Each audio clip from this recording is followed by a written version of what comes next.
Hello বন্ধুরা, আমি ভালো আছি। তোমরা কেমন আছো? আশা করি ভালোই আছো। তো আজকে হচ্ছে বিশ্বকর্মা পূজা, তাই জন্য কিন্তু সকাল সকাল আমি সবজি কাটতে বসে গেছি।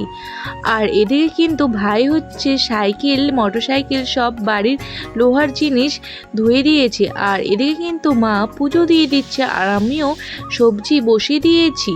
আর তোমরা কি জানো, আমার হচ্ছে 1 মাসের মধ্যে তোমাদের ভালোবাসায় 50টা সাবস্ক্রাইব হয়ে উঠেছে। আর আজকে আমি দেখলাম সকালবেলায়, আমার দেখি খুবই আনন্দ লাগলো।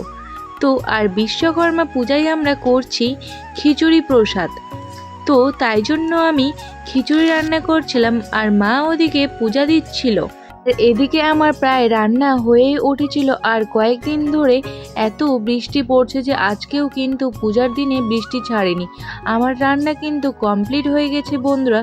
তো তোমরা এইভাবেই আমার পাশে থাকো বন্ধুরা।